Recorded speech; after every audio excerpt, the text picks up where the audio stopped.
আসসালামু আলাইকুম। Welcome back everyone. এখন আমরা ফার্মাকোলজির আরও একটি ইম্পর্ট্যান্ট চ্যাপ্টার শুরু করব, সেটা হলো রেনাল ফার্মাকোলজি। তো রেনাল ফার্মাকোলজিতে মূলত আমরা ডাইউরেটিক্স নিয়ে পড়ে থাকি। তো এখন আমরা জানবো ডাইউরেটিক্স জিনিসটা মূলত কী। ডাইউরেটিক্স হলো ওই সকল সাবস্টেন্স যেগুলো আমাদের বডি থেকে কী করবে, সোডিয়ামের এক্সক্রিশন বাড়ায় দিবে। আর বডি থেকে যখন সোডিয়ামের এক্সক্রিশন বেড়ে যাবে, আমরা জানি আমাদের যে ওয়াটার আছে, ওয়াটারটা সবসময় সোডিয়ামকে ফলো করে। তো যখন বডি থেকে সোডিয়ামের এক্সক্রিশন বেড়ে যাবে, অটোমেটিক আমার বডি থেকে ওয়াটারের এক্সক্রিশনও বেড়ে যাবে। তো যারা আমার বডি থেকে সোডিয়াম এবং ওয়াটার এই দুইটার এক্সক্রিশন বাড়ায়, তাদেরকে আমরা ডায়ুরেটিক্স নামে ডেকে থাকি। এখন ডায়ুরেটিক্সের আন্ডারে যে ড্রাগগুলো আছে, এই ড্রাগগুলো আমাদের নেপ্রনের কোথায় কাজ করে এটা আমাদেরকে জানতে হবে। কারণ আমাদের যে রেনাল ফার্মাকোলজিতে আমার কিডনি নিয়ে কাজ। সো কিডনির যে ফাংশনাল ইউনিট সেটা হলো নেপ্রন। এখন এই যে নেপ্রন আছে, নেপ্রনের কোন কোন জায়গায় আমাদের কোন ড্রাগটা কাজ করবে সেটা আমাদেরকে জানতে হবে।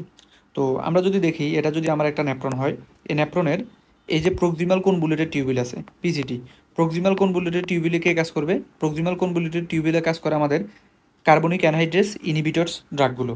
নেক্সট আমরা যদি আসি, এটা হলো আমাদের লুফোভেনলি। এটা হলো লুফোভেনলির অ্যাসেন্ডিং লিম্ব। এই অ্যাসেন্ডিং লিম্বের ঠিক যে পার্টটা, অর্থাৎ ঠিক অ্যাসেন্ডিং লিম্ব অফ লুফোভেনলিতে কাজ করে লুপ ডাইরেটিক্সগুলো। তাহলে আমরা কার্বনিক অ্যানহাইড্রেস ইনহিবিটর দেখলাম, লুপ ডাইরেটিক্স দেখলাম। নেক্সট আমরা জানবো আমাদের এটা হলো ডিস্টাল কনভলিউটেড টিউবিউল। তো এই ডিস্টাল কনভলিউটেড টিউবিউলের আর্লি যে পার্টটা, এই আর্লি পার্টে কাজ করে আমাদের থায়াজাইড ড্রাগগুলো। নেক্সট আসো, ডিস্টাল কনভলিউটেড টিউবিউলের পরে আমাদের যেটা আছে সেটা হলো কালেক্টিং ডাক্ট। এই কালেক্টিং ডাক্টের উপরে যে ড্রাগটা কাজ করে সেটা হলো পটাশিয়াম স্পেয়ারিং ডাইউরেটিক্স। তাহলে এখানে আমরা দেখতে পেলাম আমাদের একটা, দুইটা, তিনটা এবং চারটা, টোটাল চারটা ডাইউরেটিক্স দেখতে পেলাম। এর বাইরে আরও একটা ডাইউরেটিক আছে যাদেরকে আমরা অসমোটিক ডাইউরেটিক্স বলে থাকি। তো অসমোটিক ডাইউরেটিক্স কোনো স্পেসিফিক জায়গার উপরে কাজ করে না, এটা আমার পুরো যে ন্যাপ্রন আছে ফুল ন্যাপ্রনের উপরে কাজ করতে পারে। তাহলে আমি যদি বলি আমার টোটাল কয় ধরনের এখানে ডাইউরেটিক আছে, আমার টোটাল 5 ধরনের ডাইউরেটিক্স আছে, যেখানে অল দ্য ন্যাপ্রন যে কোনো জায়গায় কাজ করতে পারে। সেটা কি? সেটা হলো অসমোটিক ডাইউরেটিক্স। আর আমাদের যে প্রক্সিমাল কনভলিউটেড টিউবিল, সেটার উপরে কাজ করে কে? সেটার উপরে কাজ করে carbonic anhydrase. Thick ascending limb of loop of Henle থেকে কাজ করে, এটাতে কাজ করে লুপ ডাইউরেটিক্স। নেক্সট হলো আমাদের আর্লি যে ডিস্টাল কনভলিউটেড টিউবিল আছে, সেটাতে কাজ করে থায়াজাইড, এবং কালেক্টিং ডাক্টে কাজ করে পটাশিয়াম স্পেয়ারিং যে ডাইউরেটিক্স আছে সেগুলো। তো আশা করি এই ছবিটা দেখার মাধ্যমে এই জিনিস আমাদের কাছে ক্লিয়ার হয়ে গেল। এখন আমরা এই যে ডাইউরেটিক্সের ড্রাগগুলো আছে, বিভিন্ন গ্রুপ আছে, এগুলো প্রত্যেকটি সম্পর্কে ইন্ডিভিজুয়ালি আমরা এক এক করে জানবো। তাহলে প্রথমে আমরা যেটা সম্পর্কে জানবো সেটা হলো অসমোটিক ডাইউরেটিক্স। অসমোটিক ডাইউরেটিক্স কোথায় কাজ করে? এটা পুরো ন্যাপ্রনের উপরে কাজ করতে পারে, অল দ্য ন্যাপ্রনের উপরে কাজ করতে পারে। অসমোটিক ডাইউরেটিক্সের উদাহরণ কি? এটার উদাহরণ হলো ম্যানিটল এবং ইনসুলিন। এখন অসমোটিক ডাইউরেটিক্সের কাজ কি? অসমোটিক্স ডাইউরেটিক্স এগুলো মূলত যে জায়গা দিয়ে যাবে সেখানে অসমোসিস করবে, অসমোসিসের মাধ্যমে ওয়াটারটাকে টেনে নিয়ে আসবে। ধরা যাক এটা হলো আমার একটা ব্লাড ভেসেল, এই ব্লাড ভেসেলের ভিতরে এখন কে আছে? আমার অসমোটিক ডাইউরেটিক্স। ধরলাম আমি এগুলো হলো আমার ইনুলিন। তো এই ইনুলিন বা ম্যানিটল এগুলো কি করবে? যে জায়গা দিয়ে যাবে, যাওয়ার সময় চারপাশের যে জায়গায় পানি বা ওয়াটার আছে, সে ওয়াটারটাকে সে টেনে নিয়ে চলে আসবে, কারণ তার মধ্যে অসমোটিক প্রপার্টি আছে। তো এই যে ড্রাগগুলো, এদেরকে আমরা কি বলে থাকি? অসমোটিক ডাইউরেটিক্স বলে থাকি। এখন এই অসমোটিক ডাইউরেটিক্স আমরা কোথায় ইউজ করি? এটার ইউজটা কোথায়? অসমোটিক ডাইউরেটিক্সের ইউজ নিয়ে যদি আমরা জানতে চাই, তাহলে অসমোটিক ডাইউরেটিক ইউজ হলো অ্যাকিউট গ্লুকোমা। অ্যাকিউট গ্লুকোমাতে কী হবে? এই অসমোটিক ডাইউরেটিক্সগুলো আমাদের আই থেকে ওয়াটারগুলোকে টেনে নিবে এবং গ্লুকোমা থেকে রিলিফ দিবে। নেক্সট হলো সেরেব্রাল ইডেমা। এই যে আমরা এই কন্ডিশনটা দেখতে পাচ্ছি, এখানে কি হলো? আমার এই যে ব্রেনের মাঝখানে যে জায়গাগুলো আছে, এগুলোতে কি হলো? আমার এখানে ওয়াটার জমে গেল। এখন এই যে ওয়াটার জমে গেল, এটাকে আমি বলতেছি সেরেব্রাল ইডেমা। সেরেব্রামের এখানে ওয়াটার ফ্লুইড অ্যাকুমুলেশন হয়ে গেল। এখন কি হবে? এই যে ফ্লুইডটাকে আমার কি করতে হবে? ব্রেনের এখান থেকে বা সেরেব্রামের এখান থেকে আমার এই যে ফ্লুইড অ্যাকুমুলেশনটা, এটা থেকে আমার রিলিফ পেতে হবে। তো ওই জন্য আমি তখন অসমোটিক ডাইউরেটিক যদি ইউজ করি, এটা আমাদের যে ব্রেনের ব্লাড ভেসেলগুলো আছে সেগুলো দিয়ে যাবে, যাওয়ার সময় এই ব্রেন থেকে যে ফ্রি স্পেসে যে ওয়াটারটা আছে সেটাকে টেনে নিয়ে ব্লাড ভেসেলে ঢুকাই ফেলবে, এবং অ্যাজ এ রেজাল্ট কী হবে? আমার এই যে ফ্রি স্পেসে ওয়াটারটা যেটা ছিল সেটা দূর হয়ে যাবে এবং আমার ইডেমা থেকে রিলিফ হয়ে যাবে। সো এটাকে হলো আমার সেরেব্রাল ইডেমার ক্ষেত্রে ইউজ। নেক্সট হলো early stage of renal failure. আমরা মনে রাখবো এটা আমরা রেনাল ফেলিওরের ক্ষেত্রেও ইউজ করতে পারি।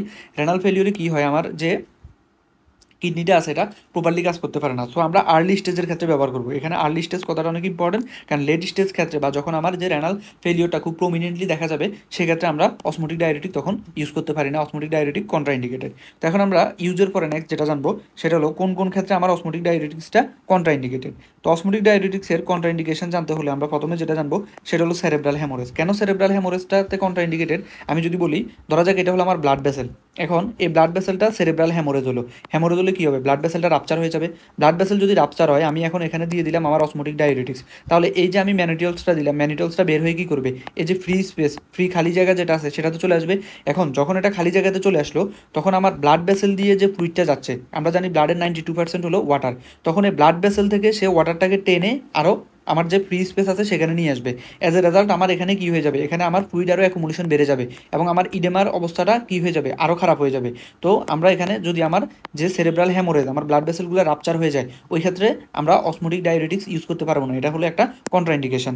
নেক্সট আসো এখানে একিউট রেনাল ফেলিওর এবং পালমোনারি ইডেমা, এই দুইটার জন্য যে মেকানিজমটা এটা হলো সেম। আমরা যখন অসমোটিক ডায়ুরেটিক ব্যবহার করবো অ্যাকিউট রেনাল ফেলিওরে, সেক্ষেত্রে কী হবে, আমার বডিতে আমার যে ফ্রি স্পেসগুলো আছে, ফ্রি স্পেস থেকে ফ্লুইডটাকে সে টেনে নিবে। ফ্লুইডটাকে যদি সে টেনে নেয়, তাহলে আমার যে ব্লাড ভলিউম আছে, ব্লাড ভলিউমটা বেড়ে যাবে।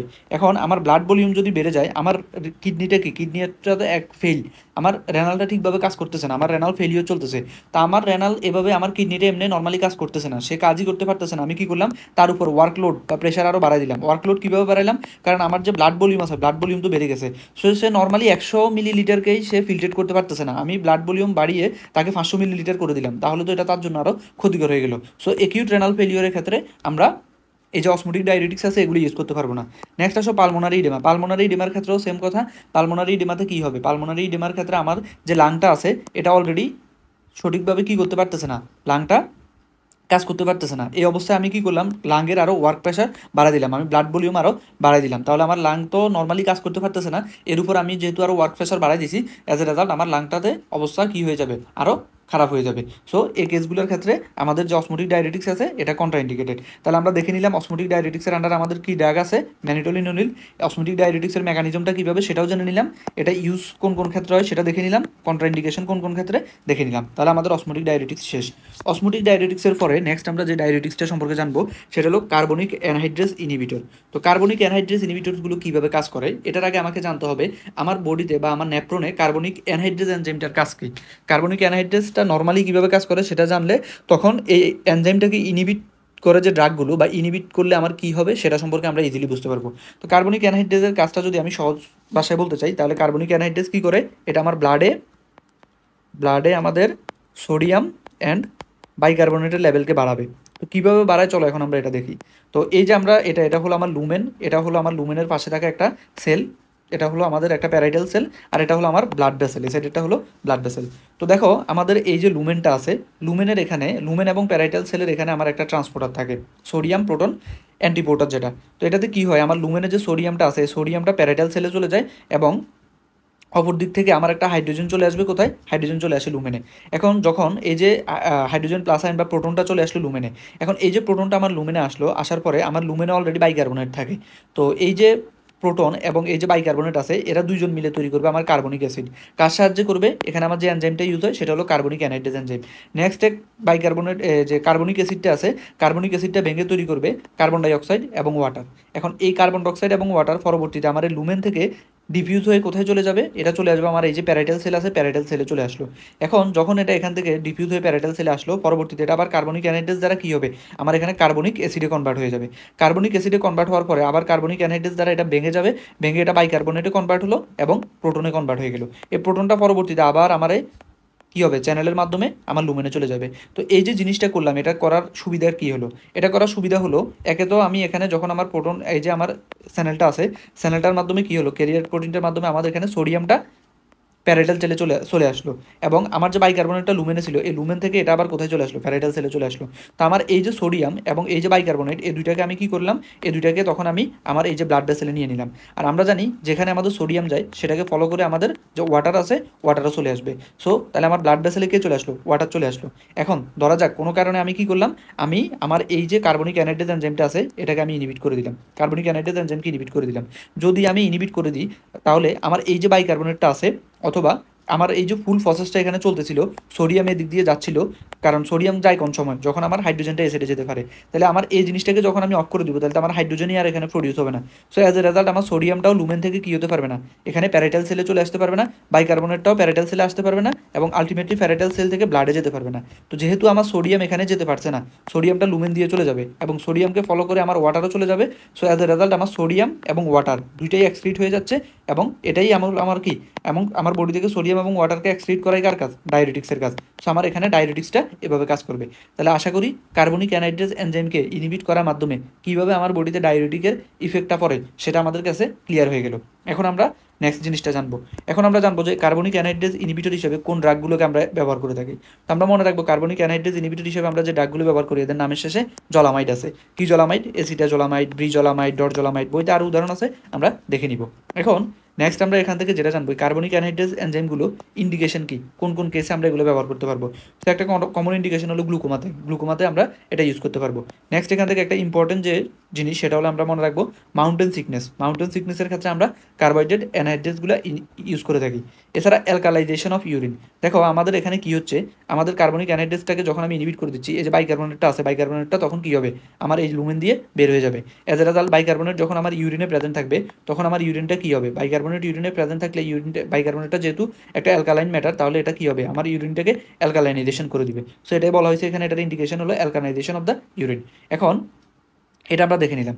এখন নেক্সট আমরা যেটা জানবো সেটা হলো এই যে ড্রাগগুলো আছে কার্বনিক অ্যানহাইড্রেজ ইনহিবিটর, এদের অ্যাডভার্স ইফেক্ট কী কী। এটার এক নাম্বার অ্যাডভার্স ইফেক্ট হলো গিয়ে মেটাবলিক অ্যাসিডোসিস। কেন মেটাবলিক অ্যাসিডোসিস হচ্ছে, তোমরা যদি এখানে খেয়াল করো, আমাদের নর্মাল মেকানিজমে কী হয়, কার্বনিক অ্যানহাইড্রেজ যখন কাজ করে তখন বাইকার্বনেটটা আমার ব্লাড ভেসেলে চলে আসে।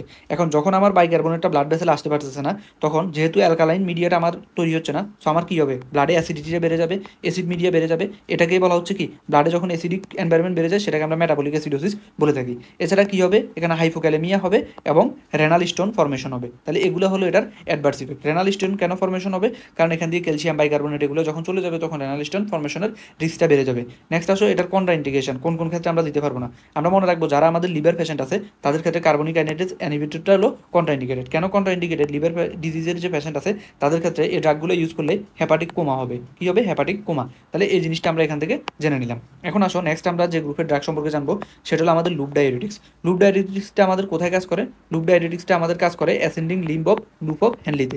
তো কীভাবে কাজ করে, আমাদের যে ascending limb of loop of Henle, এটাতে একটা ট্রান্সপোর্টার থাকে। এই ট্রান্সপোর্টারটার নাম কি, এই ট্রান্সপোর্টার নাম হলো সোডিয়াম পটাশিয়াম 2 ক্লোরাইড ট্রান্সপোর্টার। এটা কী করে, সোডিয়ামকেও ভিতরে নিয়ে যায়, পটাশিয়ামকেও ভিতরে নিয়ে যায়, দুইটা ক্লোরাইড আয়নকেও ভিতরে নিয়ে যায়। এখন সামহাউ যদি আমি এই যে ট্রান্সপোর্টারটা আছে এই ট্রান্সপোর্টারটাকে কী করে দিলাম, এটাকে আমি ব্লক করে দিলাম। এখন যখন আমি এটাকে ব্লক করে দিব, ব্লক করে দিলে কী হবে, এই যে আমার সোডিয়াম পটাশিয়াম ক্লোরাইড এরা সব আমার লুমেন দিয়ে ইউরিনের সাথে কী হয়ে যাবে, এক্সক্রিট হয়ে যাবে। তাহলে যেখানে সোডিয়াম যাবে তাকে ফলো করে আমাদের ওয়াটারটাও চলে যাবে। অ্যাজ এ রেজাল্ট আমার ডায়োরেটিক ইফেক্ট হবে। তো এই যে লুপ ডায়োরেটিক্স আছে, লুপ ডায়োরেটিক্সের আন্ডারে কী কী ড্রাগ আছে, এটার আন্ডারে আছে আমাদের ফুরসেমাইড, টরসেমাইড, বুমিটিনাইড, এগুলো হলো আমার লুপ ডায়োরেটিক্সের উদাহরণ। এখন আমরা যেটা জানবো এই যে লুপ ডায়োরেটিক্স এটা হলো আমাদের হাই সিলিং ডায়োরেটিক্স, ঠিক আছে। কারণ এগুলো যখন আমার জিএফআর বা গ্লোমেরুলার ফিল্ট্রেশন রেট একেবারে খুব লো থাকে তখনও এই ডায়োরেটিক্সগুলো কাজ করতে পারে, এজন্য এদেরকে আমরা হাই সিলিং ডায়োরেটিক্স নামে ডেকে থাকি। তাহলে আমরা এই জিনিসটা দেখে ফেললাম। এখন আমার লুপ ডায়োরেটিক্সের ইউজ কি, লুপ ডায়োরেটিক্সের ইউজ হলো এটা হলো আমরা সব সিভিয়ার কেসে ইউজ করবো, যেমন আমাদের ইডেমার ক্ষেত্রে ব্যবহার করবো, হাইপার টেনশন এসটিএন ইমার্জেন্সির ক্ষেত্রে ইউজ করবো, ব্রোমাইড এবং আয়োডাইড পয়জনিংয়ের ক্ষেত্রে ইউজ করবো, হাইপার ক্যালেমিয়ার ক্ষেত্রে ইউজ করবো। হাইপার ক্যালেমিয়ার ক্ষেত্রে কেন ইউজ করবো, কারণ এটা আমার বডি থেকে যে আমরা একটু পরে দেখবো আমাদের বডির যে আয়নগুলো আছে ম্যাক্সিমাম আয়ন এই যে লুপ ডায়োরেটিক্স ব্যবহার করলে কী হয়ে যায়, বডি থেকে এক্সক্রিট হয়ে যায়। তাহলে আমরা এই জিনিসটা দেখলাম।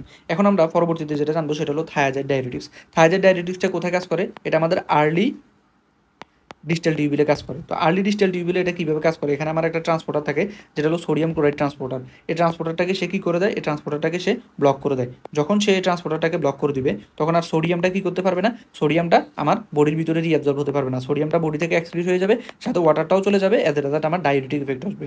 এখন এখানের আন্ডারে কী কী ড্রাগস আছে, এখানে যে ড্রাগগুলো আছে এগুলো হলো অ্যাজাইড, কি অ্যাজাইড, মিটিয়াজাইড, পলিয়াজাইড, ক্লোরাজাইড, এগুলো। এছাড়া আরও কিছু ড্রাগ আছে যেদেরকে আমরা বলি থায়াজাইড লাইক ড্রাগ, ঠিক আছে। এটা ঠিক থায়াজাইডের মতো না, বাট থায়াজাইড লাইক। কী কী আছে, ক্লোরোথায়াডন, তারপরে ইন্ডাপেমাইড, এরপরে মিটোলাজোন, এগুলো হলো আমার থায়াজাইড লাইক ডায়োরেটিক। তো থায়াজাইড লাইক ডায়োরেটিক এবং আমার যে লুপ ডায়োরেটিক আছে এই দুইটা ডায়োরেটিক্সের একটা কমন ফিচার হলো এরা আমার বডিতে কিছু জিনিস পরিমাণ কমায় এবং কিছু জিনিসের পরিমাণ বাড়ায়। কিসের পরিমাণ কমায়, এটা আমার বডি থেকে বিভিন্ন আয়নের পরিমাণ কমায়, সোডিয়াম, পটাশিয়াম, ম্যাগনেসিয়াম এবং যে প্রোটন আছে এগুলার পরিমাণ কমায়, তার মানে এগুলার এক্সক্রিশন বাড়ায় দেয়। এখন এরপরে আমরা একটা আয়ন পাবো, সেটা হলো ক্যালসিয়াম। এখন লুপ ডাইউরেটিক একটা ক্যালসিয়ামের উপর একভাবে কাজ করে, থায়াজাইড ডাইউরেটিক্সগুলো ক্যালসিয়ামের উপর আরেকভাবে কাজ করে। আমরা মনে রাখবো লুপ লুজেস ক্যালসিয়াম, অর্থাৎ লুপ ডাইউরেটিক্সগুলো কী করে, আমার ক্যালসিয়াম বডি থেকে এক্সক্রিট করে যায়, ক্যালসিয়ামের এক্সক্রিশন বাড়ায়। আর থায়াজাইডগুলো আমার ক্যালসিয়াম এক্সক্রিট করে না, ক্যালসিয়াম গেইন করে, থায়াজাইড গেইন ক্যালসিয়াম, তার মানে বডিতে আমাদের ক্যালসিয়ামের পরিমাণ বাড়ায় দিবে। এখন তাহলে আমরা এতটুকু জিনিস দেখলাম, তাহলে এই জিনিসগুলো আমাদের আয়নের ক্ষেত্রে এই জিনিসগুলো ঘটে। এখন হলো আমার মেটাবোলাইট, যেমন আমার কী কী মেটাবোলাইট আছে, আমার গ্লুকোজ, ইউরিক অ্যাসিড, লিপিড, এই জিনিসগুলো কী করে আমার এই যে থায়াজাইড এবং লুপ ডাইউরেটিক আছে তারা আমার এই জিনিসগুলো বাড়ায়। তো এই জিনিসটা আমরা এখান থেকে জেনে নিলাম। এখন হলো ইউজেস অফ থায়াজাইড ডাইউরেটিক্স। থায়াজাইডের ক্ষেত্রে আমরা কী কী ইউজ করি, থায়াজাইডটা আমরা ইউজ করবো ইডেমার ক্ষেত্রে। এরপরে দেখো থায়াজাইডটা আমার বডিতে কী করে, ক্যালসিয়ামের পরিমাণ বাড়ায়। তো ক্যালসিয়ামের পরিমাণ বাড়ালে আমার রেনাল স্টোন ফর্মেশনের ঝুঁকি কমে যাচ্ছে। কেন রেনাল স্টোন ফর্মেশনের ঝুঁকি কমে যাচ্ছে, কারণ এই যে ক্যালসিয়ামটা এটা তো আর আমার কিডনি দিয়ে যাচ্ছে না, এটা আমার বডিতে চলে যাচ্ছে। তো ক্যালসিয়াম যখন কিডনি দিয়ে যাবে না, তাহলে তার কিডনিতে কী হচ্ছে না, রেনাল স্টোন ফর্মেশন হতে পারছে না, কারণ আমরা জানি রেনাল স্টোন ফর্মেশন করে কে, ক্যালসিয়াম বা ক্যালসিয়াম কার্বনেট স্টোন ফর্মেশন করে। সো এই জিনিসটা আমরা দেখে নিলাম। নেক্সট হলো ব্রোমাইড এবং আয়োডাইড পয়জনিংয়ের ক্ষেত্রে কাজ করে। এই যে আমার বডিতে যখন ক্যালসিয়ামটা বেড়ে যাচ্ছে, তাহলে আমার অস্টিওপোরোসিসের ঝুঁকি কমে যাবে, তাহলে এটার একটা ইউজ হলো অস্টিওপোরোসিস। এছাড়া এটা ডায়াবেটিস ইনসিপিডাসের ক্ষেত্রেও কাজ করে। ডায়াবেটিস ইনসিপিডাসের মধ্যে কীভাবে কাজ করে আমরা মনে রাখবো, এটা আমাদের বডিতে প্লাজমা অসমোলারিটিকে কমানোর মাধ্যমে ডায়াবেটিস ইনসিপিডাসে কাজ করে। তাহলে এখান থেকে আমরা যে থায়াজাইড এবং লুপ ডায়াবেটিক্স আছে এদের এই জিনিসগুলো সম্পর্কে জেনে নিলাম। এখন আমরা আমাদের লাস্ট যে ডায়াবেটিক্সটা আছে, লাস্ট গ্রুপ অফ ডায়াবেটিক্স, সেটা হলো পটাশিয়াম স্পেয়ারিং ডায়াবেটিক্স, এটা সম্পর্কে জানবো। তো আমার পটাশিয়াম স্পেয়ারিং ডায়াবেটিক্সটা দুইভাবে কাজ করতে পারে। এটা আমাদের যে অ্যালডোস্টেরন রিসেপ্টর আছে সেটার উপরে কাজ করতে পারে, অথবা এটা আমাদের কাজ করতে পারে এপিথেলিয়াল সোডিয়াম চ্যানেলের উপরে। তো নর্মালি আমরা যদি জানি আমাদের যে অ্যালডোস্টেরন আছে, অ্যালডোস্টেরনের কাজ কি, আমাদের অ্যালডোস্টেরনটা যখন তার রিসেপ্টরের উপরে এসে বসে, তখন সে কী করে, আমাদের যে ডিস্টাল টিবিউল আছে, আমাদের যে কালেক্টিং ডাক আছে, কালেক্টিং ডাকটে সে কী করে, কালেক্টিং ডাক থেকে সে সোডিয়ামকে অ্যাবজর্ব করে এবং ওয়াটারকে অ্যাবজর্ব করে, পাশাপাশি পটাশিয়ামকে অ্যাবজর্ব করে, এবং পটাশিয়াম অ্যাবজর্ব হবে না, পটাশিয়ামটা এখানে এটা ঠিক নয়, পটাশিয়ামটা বডি থেকে সে এক্সক্রিট করে দেয়। সে পটাশিয়াম এবং হাইড্রোজেনের এক্সক্রিট বাড়ায়। সে কার অ্যাবজর্পশন বাড়ায়, সোডিয়ামের অ্যাবজর্পশন করে এবং পটাশিয়াম হাইড্রোজেনের এক্সক্রিশন বাড়ায়। এখন আমি যদি এই রিসেপ্টরটাকে ব্লক করে দিই, তাহলে এখানে এসে আর আমার অ্যালডোস্টেরন বসলে সে কাজ করতে পারবে না। অ্যাজ এ রেজাল্ট আমার সোডিয়ামটা কী হবে না, অ্যাবজর্ব হবে না। তো সোডিয়ামটা বডি থেকে বের হয়ে যাবে, পাশাপাশি সোডিয়ামকে ফলো করে ওয়াটারও বের হয়ে যাবে। তো আমার কী হবে, আমার এখানে ডাইরেটিভ ইফেক্ট আমরা পাবো। তাহলে এটা হলো অ্যালডোস্টেরন রিসেপ্টরের সাথে যদি বাইন্ড করে, এক্ষেত্রে কাজটা হবে। নেক্সট আরেকটা কাজ করতে পারে, সে অ্যালডোস্টেরন রিসেপ্টরে বাইন্ড করলো না, সে এখানে এই যে সোডিয়ামের এপিথেলিয়াল সোডিয়াম যে চ্যানেল আছে এটার উপরে বাইন্ড করে ফেললো। তো যখন এটার উপরে বাইন্ড করে ফেলবে তখন কী হবে, তখন আমার এই যে সোডিয়ামটা আছে, সোডিয়ামটা তখন আমার বডি থেকে বের হয়ে যাবে। সোডিয়ামটা বডি থেকে বের হলে কী হবে, আমার ডাইরেটিক্স ইফেক্ট করবে। তো আশা করি পটাশিয়াম স্পেয়ারিং ডাইরেটিক্সটা কীভাবে কাজ করে এটা আমরা বুঝতে পারলাম। তো এটাকে কেন পটাশিয়াম স্পেয়ারিং ডাইরেটিক্স বলা হয়েছে, কারণ এটা আমার বডি থেকে পটাশিয়ামটাকে বের করতে দিচ্ছিল না, এই জন্য এটাকে পটাশিয়াম স্পেয়ারিং ডায়াবেটিক্স বলা হয়েছে। এখন আমরা নেক্সট যেটা সম্পর্কে জানবো, এটা হলো আমার এই পটাশিয়াম স্পেয়ারিং ডায়াবেটিক্সের আন্ডারে কী কী ড্রাগস আছে। এটার আন্ডারে আমার যে ড্রাগসগুলো আছে, এটা হলো কি আমাদের স্পাইরোনোল্যাকটন, তারপরে এপিলোরন, এরপরে আছে ট্রায়ামটিনেন এবং এমিলিরোনাইড। তো অ্যামিলোরাইড আছে, ঠিক আছে। সো এই ড্রাগগুলো হলো আমার কোথায়, এই ড্রাগগুলো হলো আমার যে পটাশিয়াম স্পেয়ারিং ডায়াবেটিক্স আছে, পটাশিয়াম স্পেয়ারিং ডায়াবেটিক্সের আন্ডারে পড়ে। এখন পটাশিয়াম স্পেয়ারিং ডায়াবেটিক্সটা আমরা কোন কোন ক্ষেত্রে ইউজ করি, এটা আমরা কন সিন্ড্রোমের ক্ষেত্রে ইউজ করে থাকি, ইডেমার ক্ষেত্রে ইউজ করে থাকি, এরপরে আমাদের যে হার্ট ফেলিওর আছে, হার্ট ফেলিওরের ক্ষেত্রে ব্যবহার করি, এছাড়া রিকারেন্ট এসটিএনের ক্ষেত্রে ব্যবহার করি। সো আমরা ইউজের ক্ষেত্রে বলতে পারি মোটামুটি আমাদের প্রত্যেকটা ডায়াবেটিক্সের ইউজই ঘুরে ফিরে একই রকম। ইডেমা, হাইপারটেনসিভ ইমার্জেন্সি, গ্লুকোমা, এগুলোর ক্ষেত্রে আমরা ইউজ করে থাকি। দুই একটা স্পেশাল পয়েন্ট আছে ইউজের ক্ষেত্রে, আমরা এগুলো মনে রাখলে আমাদের জন্য ইজি হয়ে যাবে। আর অ্যাডভার্স ইফেক্ট, কন্ট্রাইন্ডিকেশন, এটা আমরা কোন ধরনের ড্রাগ ইউজ করতেছি সেটা গ্রুপ বুঝে সেই হিসাবে আমরা অ্যান্সার করব। তাহলে এই হলো আমাদের এখানে টোটাল যে ডায়াবেটিক্স আছে, ডায়াবেটিক্স নিয়ে আলোচনা। তো এই ভিডিও এ পর্যন্তই, ধন্যবাদ সবাইকে।